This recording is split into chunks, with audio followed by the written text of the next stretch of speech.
Very good morning, my dear students, and you're welcome in the online story of Park Public School. Yes, students, we hope you all are fine at your home, at your place. Please be safe at your home, be protected. Yes, student, as you know, this online tutorial of Park Public School platform is providing you quality of education during this lockdown. And students, in this video, in this lecture, you will cover each and every concept related to the CBSE as well as the competition. Okay, student, if you have not subscribed this channel, to kindly subscribe this channel first of all, and then let's come and start today's lecture.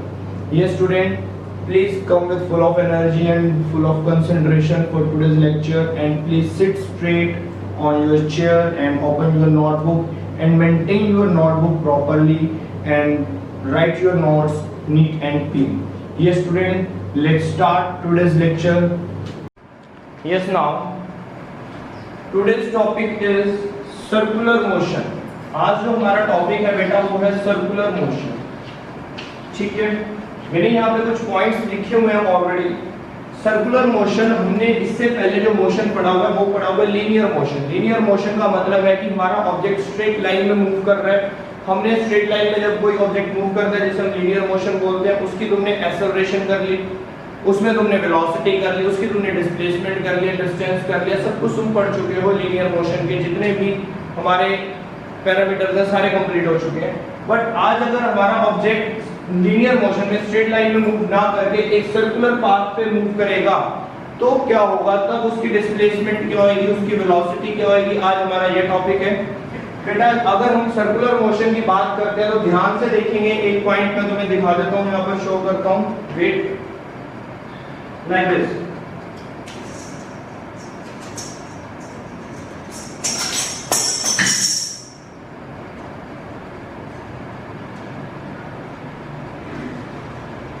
ये देखिएगा सभी बच्चे, ये मेरे पास एक scale है. ठीक है, मैं इसको सर्कुलर मोशन में मूव करूंगा तो थोड़ा सा ध्यान से देखना. यही यहाँ पर मैंने सर्कल भी ड्रॉ किया हुआ है, इस चीज को देख सकते हो. जब ये कोई सर्कुलर मोशन में चीज मूव करती है तो तुम्हें कैसे पता चलेगा कि वो मूव कर रही है सर्कुलर मोशन में? तो आंसर है कि उसके एंगल्स चेंज होंगे. देखो इसका एंगल चेंज होगा with respect to my hand. देखना तो ये कुछ एंगल क्रिएट हुआ. जब एंगल क्रिएट हो रहा है तो इसका मतलब यहाँ पर तुम एंगल को अगर स्टडी कर रहे हो तो तुम उसकी सर्कुलर मोशन की स्टडी कर सकते हो. सर्कुलर मोशन का मतलब है एंगल. ठीक है, जितना एंगल वो मूव करेगा that is the circular motion. इसमें दोनों मोशन होती है, ध्यान रखना. जो ये वाला पॉइंट है, ये वाला पॉइंट है, ये जो सर्कुलर मोशन मूव कर रहा है, ठीक है, और ये जो रेडियस है ये एंगल क्रिएट कर रहा है.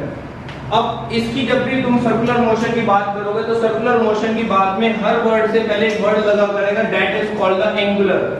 एंगुलर वर्ड का मतलब क्या है कि अब तुम स्टडी किसके बेसिस पर कर रहे हो? अब तुम स्टडी जो कर रहे हो एंगल के बेसिस पर कर रहे हो. तो एंगल का बेसिस पे अगर स्टडी कर रहे हो तो देखते हैं फिर कैसे स्टडी करेंगे. सबसे पहला स्टार्ट करते हैं वर्ड डिस्प्लेसमेंट से. इसके अंदर डिस्टेंस वर्ड नहीं आएगा. बात करें डिस्टेंस वर्ड क्यों नहीं आएगा? क्योंकि बेटा डिस्टेंस वर्ड जो है, डिस्टेंस एक स्केलर क्वांटिटी है. तो कौन स्टूडेंट मुझे बताना चाहेगा कि यहाँ पर मैं डिस्टेंस वर्ड क्यों नहीं यूज कर सकता? यहाँ पर क्या स्केलर क्वांटिटी यूज नहीं हो सकती? कौन मुझे आंसर करेगा? जल्दी से बता सकते हैं अगर कोई आंसर करना चाहता है. कमेंट कर दो, मैसेज कर दो, कुछ भी कर दो. तो अब रीजन क्या है कि यहाँ पर हमें एंगुलर वर्ड जो हमने लगाया है, एंगुलर वर्ड, इसमें हम वेक्टर क्वांटिटी को ही क्यों लेते हैं? स्केलर क्वांटिटी अलाउड नहीं है. अलाउड क्यों नहीं है? स्केलर क्वांटिटी के पास क्या नहीं होती? डायरेक्शंस नहीं होती. स्केलर क्वांटिटी अपनी डायरेक्शंस को चेंज नहीं करता, मतलब उसके पास डायरेक्शन होती नहीं है. अगर यहाँ पर तुम देखते हो, ये पॉइंट तुम्हें भी पता होगा, तो इसका आंसर जरा मुझे बताओ कि अगर तुम सर्कुलर मोशन में कोई ऑब्जेक्ट मूव कर रहा है और मैं कहता हूं उसकी पोजीशन बताओ, तो सर्कुलर मोशन में ऑब्जेक्ट की क्या पोजीशन है, उस पोजीशन को फाइंड आउट करने के लिए क्या करते हो? मैं कहता हूं इस टाइम पर मुझे बताओ. जैसे मान लो एक एग्जांपल लेते हैं, सैटेलाइट अपने ऑर्बिट में इस टाइम घूम रहा है. ठीक है, मैं कहता हूं इस टाइम पर मुझे सैटेलाइट की पोजीशन बताओ, कहां पर है? नॉर्थ में है, ईस्ट में है, नॉर्थ ईस्ट में है, नॉर्थ वेस्ट में है, कहां पर है? वो पर्टिकुलर डायरेक्शन बताओ मुझे. तो क्या तुम उस टाइम पर पर्टिकुलर इंस्टेंट पर उस सैटेलाइट की डायरेक्शन बता सकते हो? अगर बता सकते हो तो तुम्हें कौन सा मेथड यूज करना पड़ेगा वो मुझे बताओ. Yes students, now your turn. बताइए सर्कुलर मोशन में किसी ऑब्जेक्ट की पोजीशन को देखने का क्या मेथड होता है, ध्यान से देखिएगा। और इन पॉइंट्स को ना, ये बेसिक पॉइंट्स हैं, ये कोई ऐसे पॉइंट्स नहीं है कि इस चैप्टर से रिलेटेड है, इन पॉइंट्स को ध्यान रखा करो बेटा। तो देखो ये एक सर्कुलर मोशन है, this is the circular motion. यहाँ पर कोई एक पॉइंट है, ये मान लो एक सैटेलाइट है, मैं कहता हूँ इस सैटेलाइट ये इस टाइम पर किस डायरेक्शन में है। सर्कुलर मोशन में सबसे पहले तो तुम ये चेक करते हो कि ऑब्जेक्ट हमारा क्लॉकवाइज है या एंटी क्लॉकवाइज है। क्लॉकवाइज का मतलब क्या होगा, वो ऐसे घूम रहे हैं जैसे क्लॉक की जो नीडल्स है वो रोटेट होती हैं, या फिर उसकी मोशन से अगेंस्ट है, एंटी क्लॉक। सर्कुलर मोशन में दो टाइप की मोशन तुम चेक करते हो, एंटी क्लॉक है या क्लॉक है। तो लेट्स सी, देखते हैं कि वो कौन सी मोशन है, एंटी क्लॉकवाइज है या क्लॉकवाइज है। मैं कहता हूं ये क्लॉकवाइज मोशन है। क्लॉकवाइज का मतलब ये सैटेलाइट ऐसे घूम रही है, क्लॉकवाइज डायरेक्शन में घूम रही है। तो जिस पॉइंट पर तुम्हें बेटा डायरेक्शन देखनी है, उस पॉइंट पर क्या करो, एक टेंजेंट लगा दो। ये टेंजेंट लगा दी, ये टेंजेंट की जो डायरेक्शन होगी वो हमारे सैटेलाइट की या उस ऑब्जेक्ट की डायरेक्शन होगी जो सर्कुलर मोशन में मूव कर रहा है। थोड़ी देर के बाद ये सैटेलाइट इधर आ जाती है, अब यहाँ पे टेंजेंट लगा दो, डायरेक्शन बदल गई। थोड़ी देर के बाद ये सैटेलाइट इधर आ जाती है, अब यहाँ पे टेंजेंट लगा दो, ये डायरेक्शन बदल गई। थोड़ी देर के बाद सैटेलाइट इधर आ जाती है, फिर टेंजेंट लगा दो, फिर डायरेक्शन बदल गई। पॉइंट समझ आ रहा है या नहीं आ रहा? ठीक है, ये मैं तुम्हें सर्कुलर मोशन के कुछ पॉइंट्स बता रहा हूँ, ठीक है ना, समझ रहे हो पॉइंट को। और सबसे बड़ी बात, जो सेंटर होता है, जब भी तुम रेडियस लगाओगे टेंजेंट के साथ तो 90 डिग्री का एंगल बनेगा, कभी भी चेक कर लेना। रेडियस और टेंजेंट में एंगल हमेशा 90 मिला करेगा, तुम्हें चेक कर सकते हो, ठीक है। तो नोट करके भी इस पॉइंट को लिख सकते हो तुम। चलो नोट करके लिख लीजिए, फटाफट से लिखवा देता हूं इस पॉइंट को, कहीं तुम भूल ही ना जाओ बाद में। नोट करके लिख लो, सिंपल पॉइंट है। टू फाइंड आउट लोकेशन और direction of an object in circular motion to find out location or direction of an object in a circular motion with the help of tangent। किसकी help लेंगे, tangent की। ये वाला diagram बनाएंगे बेटा, यहाँ पर ये वाला diagram with the help of tangent, that is a tangent. ये टेंजेंट है। अच्छा, टेंजेंट सबको पता है क्या होता है, what is the meaning of the tangent? Tangent का मतलब देखो क्या होता है, टेंजेंट का मतलब होता है कि कोई लाइन सर्कल को टच करके चली गई बाहर से।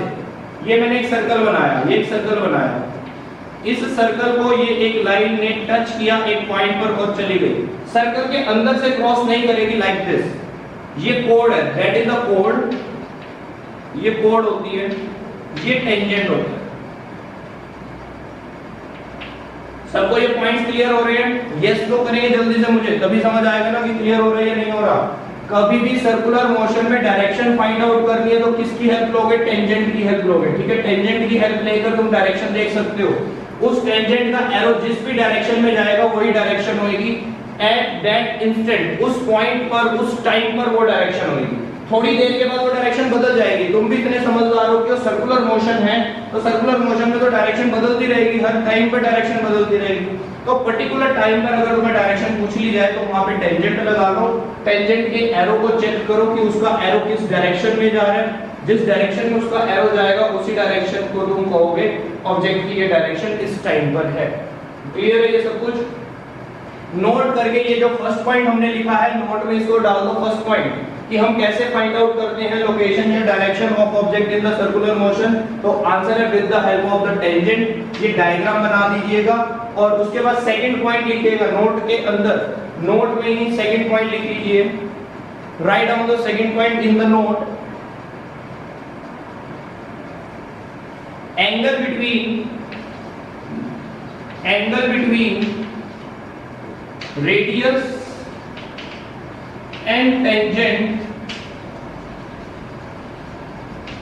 angle between radius and tangent always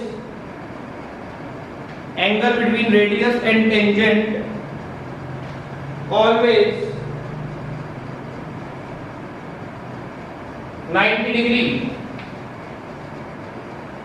angle between radius में और टेंजेंट में हमेशा जो एंगल होता है बेटा वो 90 डिग्री होता है। देखना डेफिनेटली अगर किसी को आज की क्लास समझ आ रही है, और आई होप कि सबको क्लास समझ आ रही है, जिसको नहीं आई हो डाउट्स ले सकते हैं, तो मेरी कोशिश है कि सबको समझ आ जाए। क्यों ये वाले पॉइंट्स अब तुम्हें पूरी लाइफ में यूज करने हैं, +2 में +1 में बहुत यूज है इनका। तो ये रिलेशंस पता होनी चाहिए कि टेंजेंट अगर तुम लगा रहे हो तो रेडियस के साथ उसका एंगल हमेशा 90 डिग्री होगा। ये तुम्हें कोई बताएगा नहीं, तुम्हें पता होना चाहिए, ठीक है। सर्कुलर मोशन में अगर तुमने कहीं पर भी किसी ऑब्जेक्ट की डायरेक्शन फाइंड आउट करनी है तो वहां पे टेंजेंट लगा लो, ठीक है। अब ये क्वेश्चंस तुम अपने माइंड में बिल्कुल अच्छे से पेस्ट कर लो, फेविक्विक से चिपका लो, ठीक है। डन है, यहाँ पर सब कुछ क्लियर है। चलिए अब आगे बढ़ते हैं। थोड़ा सा मैं इसको रफ कर दूं जो बीच बीच में मैंने लिख दी है, तो क्लियर कर देता हूं सब चीज।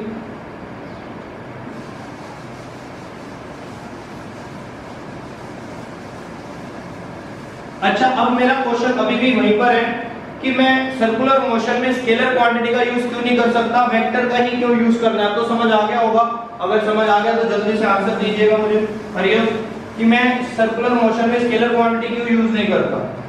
अब तो बता सकते हो बेटा।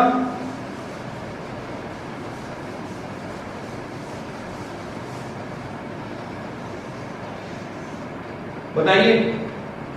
अभी अभी तुमने देखा कि सर्कुलर मोशन में थोड़े थोड़े टाइम के बाद ऑब्जेक्ट अपनी डायरेक्शंस को चेंज करता रहता है। Objects keep changing its direction. अगर वो अपनी डायरेक्शन को बार बार चेंज कर रहा है तो दैट मींस कि वहां पर तो स्केलर क्वांटिटी आ ही नहीं सकती, वहां पे डायरेक्शन तुम्हें कंसीडर करनी पड़ रही है। अगर तुम्हें डायरेक्शन कंसीडर करनी पड़ रही है तो तुम वेक्टर की बात करोगे, स्केलर की तो बात ही नहीं कर सकते। तो सर्कुलर मोशन में दूर दूर तक कोई भी स्केलर क्वांटिटी नहीं है, तो सब वेक्टर क्वांटिटीज में बात करते हैं। तो एंगुलर डिस्टेंस नहीं मिलेगा तुम्हें, हमेशा एंगुलर डिस्प्लेसमेंट ही मिलेगा। Aman, you are very right, direction will change and it is a vector quantity. Very good, yes now. चलिए एंगुलर डिस्प्लेसमेंट की बात करते हैं। तो एंगुलर डिस्प्लेसमेंट को बेटा हम थीटा से रिप्रेजेंट करते हैं, that is called the theta. Trigonometry में तुम पढ़ के आए हो 10th क्लास में, इसको थीटा बोलते हैं। थीटा क्या होता है? ये एंगल होता है, ये बताइए। देख सकते हो यहाँ पर मैंने सर्कुलर मोशन के लिए एक डायग्राम ऑलरेडी यहाँ पे ऑलरेडी डायग्राम बना रखा है सर्कुलर मोशन के लिए, ठीक है। तो that angle is known as the theta. ये थीटा एंगल है बेटा। मैं एक तुमसे रिक्वेस्ट करता हूँ, ये जो डिफरेंट नेम से आईडीज बना रखी हैं ऐसा मत करो, अपने नेम से आईडी बनाओ तो अटेंडेंस लगानी इजी हो जाएगी, नहीं तो एब्सेंट मार्क हो जाएगी किसी दिन तुम्हारी।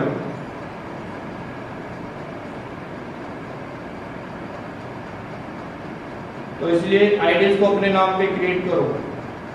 चलिए it's okay. Now angular displacement theta.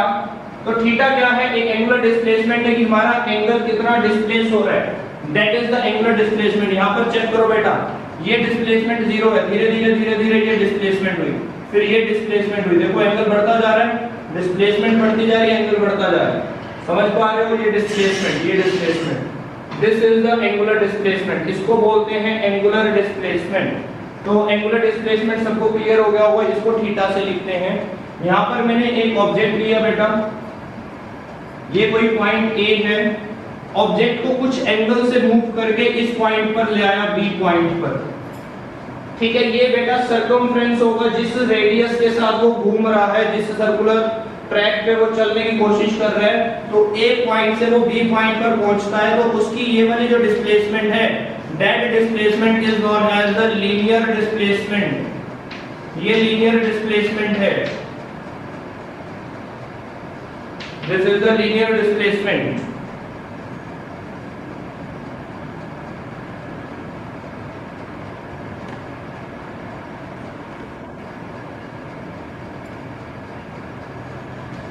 Okay, ये है लीनियर डिस्प्लेसमेंट। ये जो x तुमने लिखा है ये क्या है? लीनियर डिस्प्लेसमेंट है। और ये जो थीटा है, थीटा क्या है? थीटा यहाँ पर एंगुलर डिस्प्लेसमेंट है। This is the angular displacement.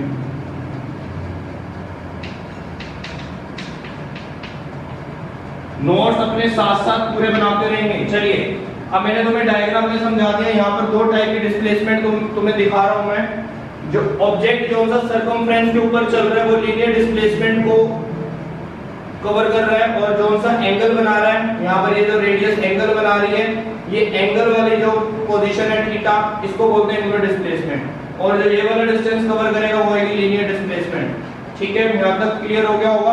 अब तुम्हारे माइंड में क्वेश्चन जरूर आ रहा होगा, आना भी चाहिए कि सर लीनियर डिस्प्लेसमेंट तो स्ट्रेट लाइन में होती है, आपने ये कर्व के अंदर, ये ऐसे कर्व के अंदर क्यों लीनियर डिस्प्लेसमेंट शो कर दी? ये देख सकते हो, ये वाली कर्व और ये वाली स्ट्रेट लाइन। ठीक है, हम कहते हैं कि लीनियर डिस्प्लेसमेंट जो होती है वो स्ट्रेट लाइन में होती है, तो ये कर्व के अंदर कैसे लीनियर डिस्प्लेसमेंट है? तो इसका आंसर है हमारे पास, इसका आंसर क्या है? ये डायग्राम में मैंने तुम्हें शो करने के लिए काफी बड़ा बना दिया गया है। ये वाला जो गैप होता है, ये वाला गैप बहुत छोटा होता है। ठीक है, और हम सबको पता है कि अगर मैं इस सर्कल में एक छोटा सा कोई डिस्टेंस लूंगा तो वो एक स्ट्रेट लाइन होगी। अच्छा, ये बात मुझे बताइएगा, ये सबको पता है, सबको पता होनी चाहिए ये बात कि अगर तुम सर्कल का या किसी भी कर्व का एक छोटा सा टुकड़ा ले लोगे तो वो स्ट्रेट लाइन होगी, और स्ट्रेट लाइन में चलने वाले ऑब्जेक्ट को लीनियर मोशन में ही बोला जाता है। पॉइंट क्लियर है? ये डायग्राम बनाने के लिए मैंने थोड़ा सा बड़ा दिखा दिया कि तुम्हें विजिबल हो जाए, ये वाला एक्स डिस्टेंस तुम्हें विजिबल हो जाए, तो तुम्हें ये कर्व लग रहा है, लेकिन ये एक्चुअल में क्या है, ये डिस्टेंस बहुत कम लेना होता है, और जितना छोटा सा डिस्टेंस लोगे तो उसके अंदर तुम कर्व शो नहीं कर पाओगे। ठीक है, तो जैसे कि मैंने एक बहुत शार्प टर्न ले लिया, ये मैंने इतना शार्प टर्न ले लिया, तो इस शार्प टर्न पर ये देख सकते हो, सभी देखना है यहाँ पर, ये मैंने इतना शार्प टर्न लिया है, अगर मैं यहाँ पर भी एक छोटा सा इंटरवल ले लूंगा तो वो भी एक स्ट्रेट लाइन होएगा। पता है, जितना छोटा सा इंटरवल लोगे उसके अंदर का पार्ट स्ट्रेट लाइन ही होगा, तो इतना ध्यान रखना। अच्छा, यस नो करेंगे जल्दी से, ये क्लियर है? ठीक है, तो इसीलिए मैं यहाँ पर x को लीनियर डिस्प्लेसमेंट बोलने की कोशिश कर रहा हूँ, और अपने माइंड में इस बात को ध्यान रखना कि ये एक्चुअल में डिस्टेंस छोटा सा है, लेकिन सर ने डायग्राम के अंदर काफी बड़ा बनाया है। ठीक है, तो क्लियर है सबको यहाँ तक? चलिए, डिस्प्लेसमेंट का मतलब होगा, एंगुलर डिस्प्लेसमेंट का मतलब होगा angle made by the radius. लिख लीजिएगा यहाँ पर, angle made by radius of circular track on which object is moving, on which object is moving. तो angle made by radius of circular track on which object is moving is called angular displacement. Is called angular displacement. It is represented by theta. इसे complete कर लेना। Is called angular displacement. Angular displacement word लिखा ही हुआ है। Is called angular displacement, और उसके बाद full stop लगाने के बाद लिखेंगे It is represented by theta. ये थीटा से रिप्रेजेंट किया जाता है। चलिए, एंगुलर डिस्प्लेसमेंट वाला फंडा मैंने तुम्हें क्लियर कर दिया है, आगे बढ़ते हैं।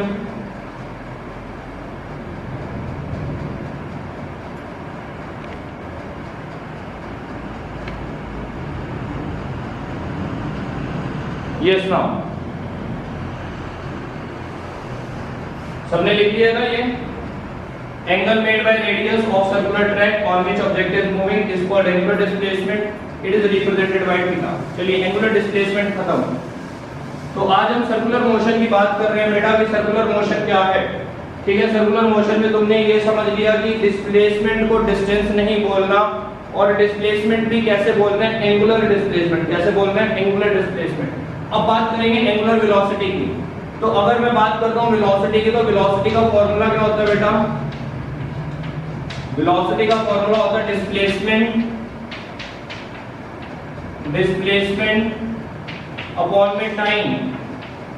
ये फॉर्मूला होता है हमारे वेलोसिटी का। तो अगर मैं बात करूंगा एंगुलर वेलोसिटी की, एंगुलर वेलोसिटी को रिप्रेजेंट करते हैं ओमेगा के साथ। ये आगे मैंने वर्ड लिख दिया ओमेगा। तो इसका ये सिंबल है बेटा W जैसे बनता है, तो W को थोड़ा सा ऐसे टर्न कर दो। ठीक है, तो ये ओमेगा बन गया। Omega is what, omega is the angular velocity. अब एंगुलर वेलोसिटी का फार्मूला क्या होगा, देखो यहाँ पर अगर एंगुलर वेलोसिटी की बात करें तो यहाँ पर डिस्प्लेसमेंट भी कौन सा लिया जाएगा, एंगुलर डिस्प्लेसमेंट। तो एंगुलर वेलोसिटी फार्मूला लिख लीजिएगा इसका, angular velocity is equal to angular displacement divided by time. Formula लिख लीजिएगा, एंगुलर पूरा लिखना है तुमने, angular velocity is equal to angular displacement divided by time. ये एंगुलर वेलोसिटी का फार्मूला है। और एंगुलर वेलोसिटी को किससे रिप्रेजेंट करते हैं, तो आंसर है एंगुलर वेलोसिटी को रिप्रेजेंट करते हैं ओमेगा से। ठीक है, ये एंगुलर वेलोसिटी हेडिंग तुमने बना ली, एंगुलर वेलोसिटी की हेडिंग बनाने के बाद फार्मूला लिख दो। और अब एंगुलर वेलोसिटी को रिप्रेजेंट ओमेगा से करते हैं, ठीक है, ओमेगा लिख दो। एंगुलर डिस्प्लेसमेंट को किससे रिप्रेजेंट कर रहे हो तुम, थीटा से, तो थीटा लिख दो डिवाइडेड बाय टी। तो ये आ गया, क्लियर है। तो फटाफट से इसकी डेफिनेशन लिखिएगा बेटा। एंगुलर वेलोसिटी की इतना काम करने के बाद, ये करने के बाद लास्ट में डेफिनेशन लिख दो। एंगुलर वेलोसिटी इज द, या ऐसे लिख लीजिएगा, angular velocity is defined as the, angular velocity is defined as the angular displacement per unit time. Angular displacement per unit time की एंगुलर डिस्प्लेसमेंट कितनी है, कितने टाइम। चलिए, तो एंगुलर वेलोसिटी हमने कर लिया। कोई मुझे इसका एंगुलर वेलोसिटी का एसआई यूनिट बता सकता है, क्या होगा, कोई बता दे मुझे इसका, what is the SI unit of the angular velocity. Angle का एसआई यूनिट क्या होता है, तो आंसर है एंगल का एसआई यूनिट होता है रेडियन, और टाइम का तो सेकंड ही रहेगा, रेडियन पर सेकंड, कि कितने सेकंड में उसने कितना एंगल बना लिया, that is called the angular displacement. और यहां पर हो जाएगा रेडियन पर सेकंड का मतलब होगा एंगुलर वेलोसिटी। तो सबको क्लियर है, मीटर पर सेकंड नहीं होगा अमन, मीटर कहां से आ गया, मीटर यूज करोगे किसमें, लीनियर में।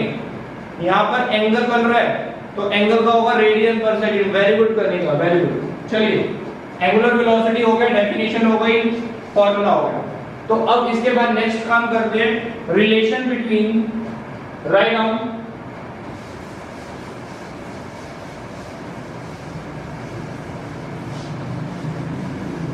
अच्छा जहां पर हमने एंगुलर वेलोसिटी की डेफिनेशन लिखी है ना, वहां पर एक दो लाइनें और लिख लो। कैसे, it is represented by omega और its SI unit is radian per second. ये भी लिख दो, इसका एसआई यूनिट है रेडियन पर सेकंड और इसको रिप्रेजेंट करते हैं ओमेगा से। चलिए, now relation between linear velocity and angular velocity.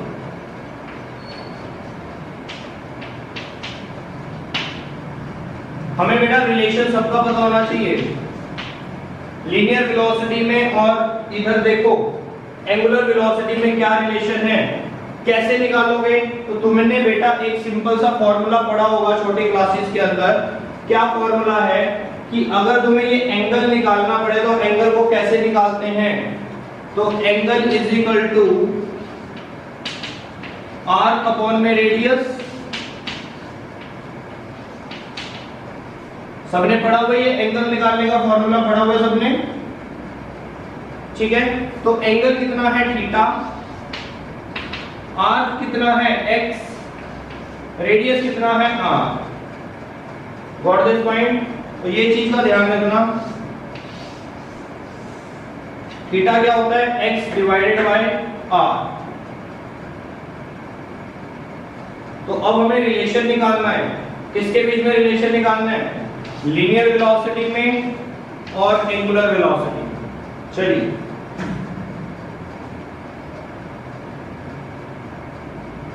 तो यहां से बेटा पहला रिलेशन मैं तुम्हें निकलवाता हूं। बेटा लीनियर डिस्प्लेसमेंट में और एंगुलर डिस्प्लेसमेंट का रिलेशन क्लियर हो गया।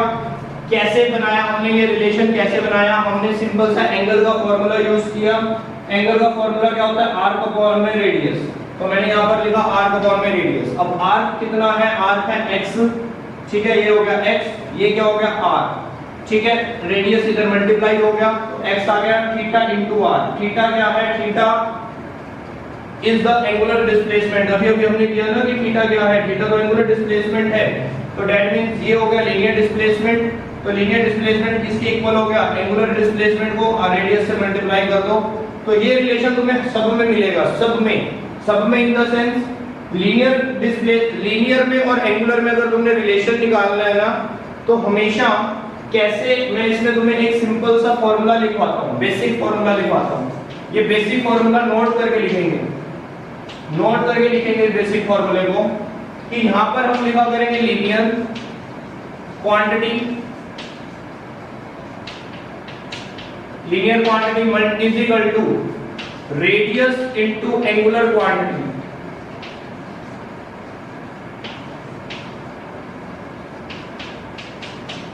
ये लीजिए,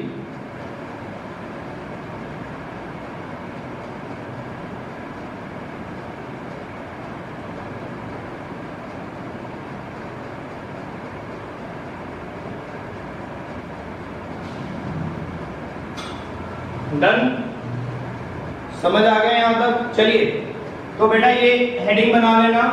ये हेडिंग क्या थी, लीनियर डिस्प्लेसमेंट और एंगुलर डिस्प्लेसमेंट में रिलेशन बन गया। और ये मैंने तुम्हें एक नोट करके बेसिक फॉर्मूला भी लिखवा दिया। ये फॉर्मूला चेक कर लो कि हमेशा लीनियर क्वांटिटी को अगर तुमने एंगुलर क्वांटिटी में या एंगुलर क्वांटिटी को लीनियर क्वांटिटी में रखना है, रिलेशन बनाना है, तो linear quantity is equal to क्या होता है, एंगुलर क्वांटिटी को हमेशा रेडियस से मल्टीप्लाई कर दोगे, एंगुलर को मल्टीप्लाई करना है रेडियस से, तो अपने आप लीनियर क्वांटिटी आ जाएगी। तो यहाँ पर भी तुम देख सकते हो, ठीक है। चलिएगा अब बात करते हैं relation between linear velocity and the angular velocity. तो अब देखो ये वाला रिलेशन मैं यूज करूंगा, इसलिए मैंने पहले ये वाला रिलेशन तुम्हें करवाया है। तो अब ये वाला रिलेशन यूज करते हैं, देखो कैसे यूज होगा। ये वाला रिलेशन यूज करने के बाद क्या मेरे को ये वाला फॉर्मूला सेटिस्फाई हो जाएगा?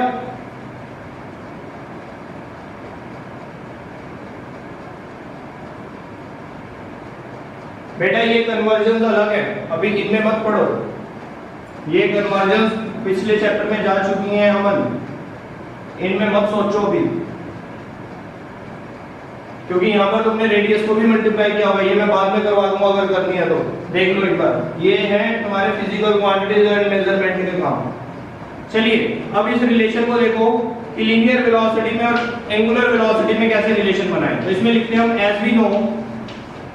अब हम जान चुके हैं बेटा, क्या जान चुके हैं कि जो मेरे पास एंगुलर जो लीनियर डिस्प्लेसमेंट है वो किसके इक्वल है? तो आंसर है r इंटू थीटा के इक्वल है, r into theta angular displacement. तो इसको क्या करो बेटा, dt से डिवाइड कर दो, दोनों तरफ इसको dt से डिवाइड कर दो। अगर तुम इसे dt से डिवाइड करोगे तो क्या होगा, यहाँ लिख लो 4 small displacement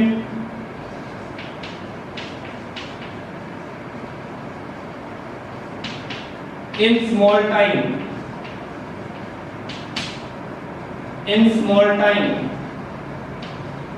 small displacement in small time। क्या होगा small displacement in a small time का मतलब बताओ?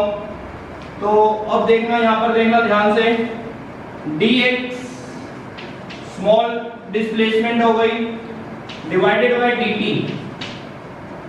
तो स्मॉल, अगर लीनियर डिस्प्लेसमेंट स्मॉल है, यहां पर देखिएगा डायग्राम में, ये मैंने एक स्मॉल डिस्प्लेसमेंट बना दी dx, ठीक है। तो ये एंगल भी कितना हो जाएगा, d थीटा। वो मैंने एक स्मॉल डिस्प्लेसमेंट बना दी dx, तो ये छोटा सा एंगल भी कितना हो जाएगा, d थीटा। तो ये इस वाली रिलेशन को मैं यूज कर रहा हूं जो अभी हमने बनाई है, इस रिलेशन को। तो dx को मैंने dt से डिवाइड कर दिया, इज इक्वल टू रेडियस को कुछ नहीं चेंज कर सकते, रेडियस सेम रहेगा, रेडियस कम ज्यादा थोड़ी ना होगा। ये एंगल जो है ये हो जाएगा small d theta by dt, क्योंकि बेटा dt अगर इधर डिवाइड हुआ तो इधर भी डिवाइड होगा, लेकिन ये dx तो इसलिए d थीटा में कन्वर्ट हो गया क्योंकि यहाँ पर तुमने बात करी है सिर्फ स्मॉल डिस्प्लेसमेंट की। अगर स्मॉल डिस्प्लेसमेंट की बात करी है इन अ स्मॉल टाइम तो इसलिए ये बन गया। चलिए dx/dt किसका फॉर्मूला है, पढ़ चुके हैं हम काइनेमेटिक्स के अंदर। What is the dx/dt? Velocity. dx/dt क्या होता है? Velocity, linear velocity. तो ये बन जाएगा linear velocity v is equal to r। d theta by dt क्या होता है? अभी अभी हमने पढ़ा d थीटा बाय dt क्या होता है, बताइएगा मुझे। थीटा बाय t क्या होता है? What is the theta by t? अभी अभी तुमने ओमेगा को क्या पढ़ा? What is the omega? Omega is equal to what? Theta by t। Angular velocity क्या थी? एंगुलर डिस्प्लेसमेंट अपॉन में टाइम, ठीक है ना। तो ये क्या है? This is the angular velocity omega. तो देखो ये वाली रिलेशन फिर बन गई, क्लियर है। लीनियर क्वांटिटी किससे मल्टीप्लाई हुआ? r is equal to angular quantity. Linear quantity, linear velocity multiply r into में angular velocity. Is it clear to all? ठीक है, तो ये रिलेशन थी हमारी। इस रिलेशन में तुमने क्या किया? कुछ नहीं किया, ध्यान से एक बार सुन लो। कैसे कि हमने अपनी पुरानी रिलेशन ले ली जो हमने अभी अभी एंगुलर की रिलेशन बनाई थी, इसके अंदर एंगुलर डिस्प्लेसमेंट और लीनियर डिस्प्लेसमेंट में जो रिलेशन बनाई थी उसको मैंने थोड़ा स्मॉल कर दिया, ठीक है। तो मैंने यहाँ पर एक स्मॉल एंगल और स्मॉल डिस्प्लेसमेंट ले ली और उसको फिर dt से डिवाइड कर दिया। तो ये dx is equal to r d theta लिखने के बाद मैंने डिवाइड कर दिया dt से, ठीक है। dt से डिवाइड कर दिया तो मेरे पास ये देखो क्या बन गया, v बन गया और ये क्या बन गया, ओमेगा। तो दैट मींस इस बेसिक फॉर्मूले पे मैं दोबारा से सेटिस्फाई करेगा। क्लियर है यहाँ तक? किसी को यहाँ तक कोई डाउट है तो बता सकते हो।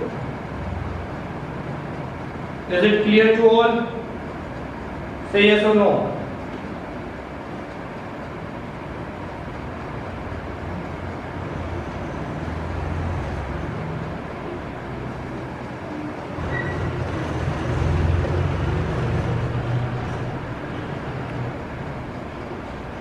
Yes, now नेक्स्ट पॉइंट करते हैं। एंगुलर डिस्प्लेसमेंट हो गई, एंगुलर वेलोसिटी हो गई, angular acceleration. Now angular acceleration, ये बेसिक फॉर्मूला सब में चलेगा, एंगुलर एक्सेलरेशन में भी आएगा ये फॉर्मूला। रिलेशन याद रखना हमेशा कि अगर मैं लीनियर वेलोसिटी या लीनियर क्वांटिटी को एंगुलर में कन्वर्ट कर रहा हूं तो रेडियस से मल्टीप्लाई होगा। एंगुलर क्वांटिटी रेडियस से मल्टीप्लाई करके तुम्हें लीनियर क्वांटिटी देगी हमेशा। ओके, चलिए बात करेंगे। थर्ड पॉइंट आएगा हमारा angular acceleration. Angular acceleration, angular acceleration को लिखते हैं बेटा अल्फा से। किससे लिखते हैं? अल्फा से। अब एंगुलर एक्सेलरेशन होता क्या है? फॉर्मूला क्या होता है एक्सेलरेशन का? एंगुलर एक्सेलरेशन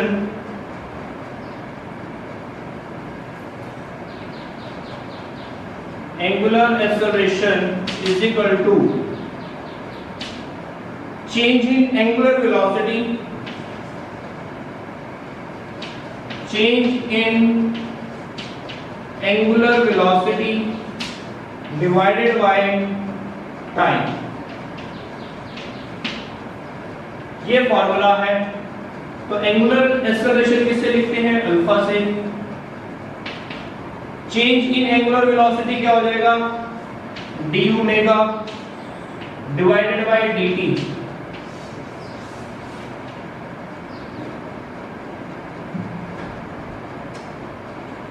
ये अल्फा से रिप्रेजेंट किया जाता है, दैट इज कॉल्ड अल्फा,